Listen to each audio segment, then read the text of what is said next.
Bonjour à tous. Le journaliste Léo Nicolian, notre ami, interdit d'entrer en Arménie. Cet homme que nous connaissons bien est un jusqu'au-boutiste, prêt à mourir pour ses droits, mais également pour ses idées. Journaliste spécialisé, vous le savez, dans les conflits franco-arméniens ou libano-israéliens, il s'est vu interdire l'entrée en Arménie.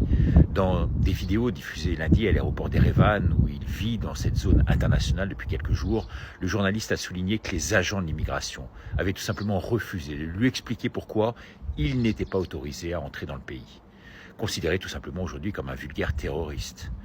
La réponse, en fait, on la connaît. Il a eu la peau des deux derniers ambassadeurs de France.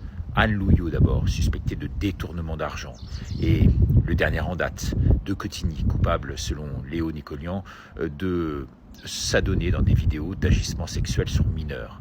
La vidéo où l'on voyait l'homme, du reste en pleine action dans un hôtel, a été vue des centaines de milliers de fois, symbole de toute la décadence de cette France d'aujourd'hui qui nous gouverne.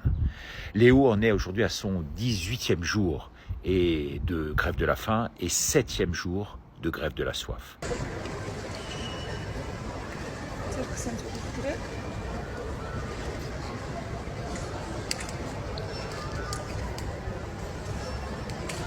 Problème maintenant de cardiologie sérieux, problème de tension également. Eh bien, le consul de France ne bouge pas d'un iota, ce qui est contre la loi, car il est tenu de s'occuper de tous ses ressortissants, notamment français sur place. Mais la puissance de vérité de Léo Nicolian gêne aujourd'hui au plus haut niveau de l'État. Au niveau géopolitique, il faut le savoir, la France s'est rapprochée récemment de l'Arménie. La panthéonisation de Manoukian en est la parfaite illustration. Tout cela pour que l'Arménie bascule du côté de l'OTAN contre la Russie. Le Premier ministre arménien, lui, est un ancien journaliste qui dirigeait une publication qui s'appelait Le Temps arménien. Après avoir été vilipendé par l'ancien régime, il a réussi finalement à accéder au pouvoir. Au prix d'une révolution de velours, il s'est arrogé le pouvoir, constitutionnellement même, tous les pouvoirs. C'était une bonne connaissance, cet homme de Léo Nicolian.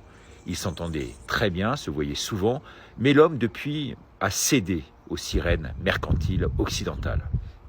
Dernier épisode en date, son ralliement à la France, il s'est vendu et Léo, du reste, l'a très fortement critiqué à cette occasion.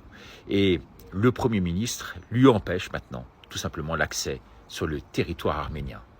Mais je ne vais pas quitter l'Arménie, a déclaré Léo, qui ira jusqu'au bout de son combat, quitte à y laisser la vie.